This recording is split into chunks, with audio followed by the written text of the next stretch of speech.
জুলাই যোদ্ধাদের মধ্যে যে খেলা জমে উঠেছে তা সম্ভবত চূড়ান্ত রূপ পেতে যাচ্ছে।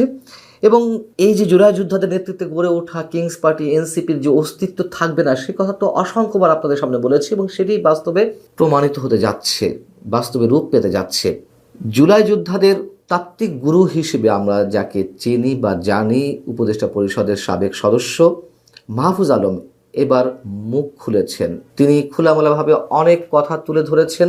তিনি তার ভেরিফাইড ফেসবুক পেজে একটি স্ট্যাটাস দিয়েছেন, তার মধ্য দিয়ে তিনি এনসিপির সঙ্গে সব ধরনের সম্পর্ক ছিন্ন করার ইঙ্গিত দিয়েছেন, নতুন আরও বেশ কিছু বিষয়ে ইঙ্গিত দিয়েছেন। এবং এই মাহফুজ আলম তো ডক্টর মোহাম্মদ ইউনূস সাহেবের অনেক পছন্দের ব্যক্তি। প্রধান উপদেষ্টা মাহফুজ আলমকে সারা বিশ্বের সামনে মাস্টার মাইন্ড হিসেবে তুলে ধরেছিলেন, পরিচয় করিয়ে দিয়েছেন। আবার এইসব মাস্টার মাইন্ডদের পেছনের শক্তি হিসেবে কে কাজ করেছেন, ডক্টর ইউনূস সাহেবের কতটা সহযোগিতা ছিল, সেগুলো আমরা আপনাদের সামনে প্রমাণ হিসেবে উপস্থিত করেছি। দুয়ে দুয়ে চার মিলিয়ে আমরা সমীকরণ মেলানোর চেষ্টা করেছি। কিন্তু আরও একটি প্রশ্ন আছে। এখনো পর্যন্ত একটা বিশেষ শক্তি, এই জুলাই যোদ্ধারা যে নানান ধারায় বিভক্ত হয়ে পড়েছে, কোন অংশকে মদদ দিয়ে যাচ্ছে, কোন অংশকে যে মদদ দিয়ে যাওয়া হচ্ছে আর কোন অংশ যে শক্তিশালী হওয়ার চেষ্টা করছে, তা আমাদের কাছে স্পষ্ট। যারা এখনো পর্যন্ত সামনের সারিতে আছেন, মোটামুটি আমাদের বুঝতে কষ্ট হয় না তারা কারা। নিশ্চয়ই সেই খেলা আরও কিছু দূর যেতে পারে, তবে চূড়ান্ত পরিণতি আমরা জেনে গেছি। যাই হোক, মাহফুজ আলম তার ফেসবুক পেজে যে স্ট্যাটাসটি দিয়েছেন তা একটু আপনাদেরকে পড়ে শোনায়। তিনি বলছেন, নাগরিক কমিটি ও এনসিপি জুলাইয়ের সম্মুখ সারির নেতৃত্বে সংগঠিত হয়েছিল। এই দুটি সংগঠন আমরা জুলাইয়ের সহযোদ্ধারা থাকায় গত ১.৫ বছর আমি চাহিদা মাত্র তাদেরকে পরামর্শ, নির্দেশনা এবং পলিসিগত জায়গায় সহযোগিতা করেছি। আমার অবস্থান স্পষ্ট। নতুন রাজনৈতিক অর্থনৈতিক বন্দোবস্ত, ফ্যাসিবাদের বিরুদ্ধে সাংস্কৃতিক লড়াই, সামাজিক ফ্যাসিবাদ মোকাবেলা, রিকনসিলিয়েশন, দায় দরদের সমাজসহ অনেক কথাই আমি বলেছি, যেগুলো আমরা জুলাই সহযোদ্ধারা উক্ত দুটি সংগঠন থেকে বারবার বলেছেন। কিন্তু তারা এগুলো ধারণ করতেন? প্রশ্ন করছেন তিনি।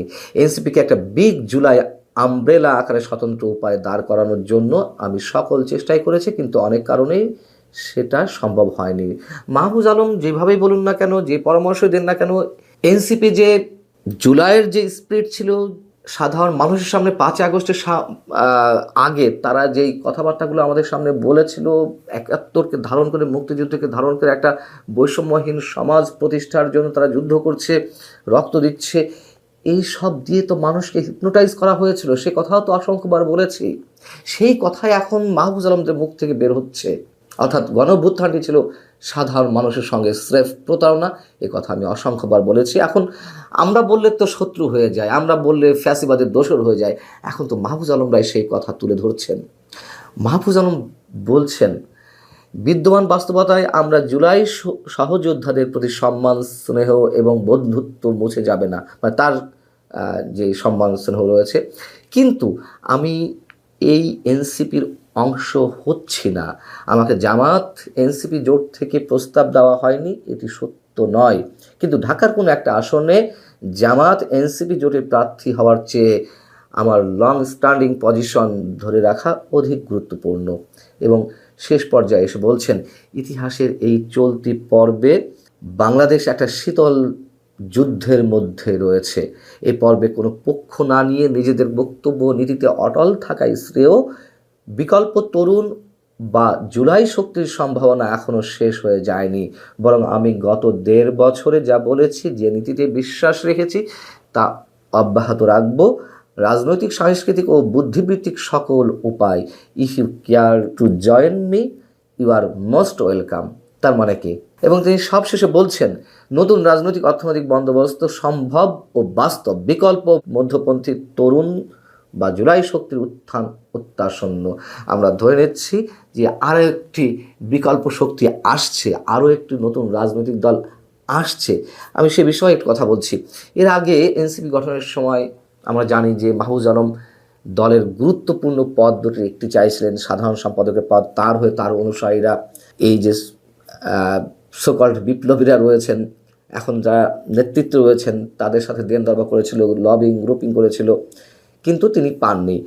আবার এনসিপির নেতারা যে আকণ্ঠ দুর্নীতিতে নিমজ্জিত হয়ে পড়েছে, ভুল পথে অগ্রসর হচ্ছে, মাহফুজ আলম সেগুলো অকপটে তুলে ধরেছিলেন। কখনো কখনো হয়তো তাকে ফেসবুক স্ট্যাটাস তুলেও নিতে হয়েছে হুমকি মুখে বা যে কোনো আপত্তির মুখে। এবং একথাও সত্য, মাহফুজ আলম কখনো জামাতের নীতিতে বিশ্বাসী হননি। তিনি আকারে ইঙ্গিতে জামাতের যে আদর্শ সেইগুলোকে ডিনাই করেছেন এবং মানুষের সামনে মোটামুটি পরোক্ষভাবে তুলে ধরার চেষ্টা করেছেন যে কারা বাংলাদেশকে নিয়ে খেলতে চাইছে। যদিও মাহফুজ আলমের যে রাজনৈতিক আদর্শ সেটিও বিতর্কের ঊর্ধ্বে নয় নিশ্চয়ই, এবং তাকে নিয়েও তো অনেক ধরনের বিতর্ক রয়েছে। যে বিষয়ে বলছিলাম যে রাজনৈতিক দল বিষয়ে যে ইঙ্গিত তিনি দিচ্ছেন, তাহলে কি আমরা ধরে নেব যে আরও একটা নতুন রাজনৈতিক দল আসছে জুলাই যোদ্ধাদের নেতৃত্বে? এবং নির্বাচনকে সামনে রেখেই তো বনিবনা হয়নি বা নানান ধরনের মতবিরোধ গড়ে উঠেছে এনসিপির মধ্যে, এবং নানান ধরনের ব্যক্তি পর্যায়ে মানে নেতৃত্ব পর্যায়ের ব্যক্তিরা তারা দল ত্যাগ করছেন, পদত্যাগ করছেন। সেই জায়গা থেকে জুলাই স্পিরিটকে ধারণ করার জন্য নতুন একটা রাজনৈতিক দলের আত্মপ্রকাশের ইঙ্গিত দিয়েছেন। কিন্তু প্রশ্ন হচ্ছে যে নির্বাচন যদি সত্যি সত্যি হয় 12ই ফেব্রুয়ারি, এখন নতুন করে এই রাজনৈতিক দল আসলে কি তিনি নিয়ে আসবেন? নিয়ে এসে লাভ কি?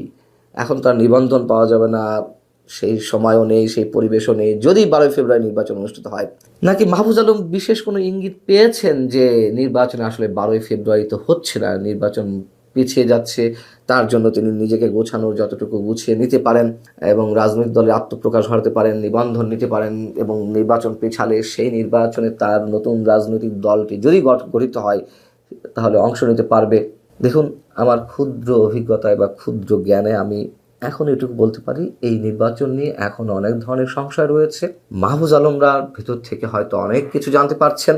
সেই জায়গা থেকে তার এই উদ্যোগ যদি হয়ে থাকে, হয়তোবা তাদের জন্য ভুল কিছু নয়, তবে এনসিপি শেষ, এটি স্পষ্ট করে উচ্চারণ আমরা করতেই পারি।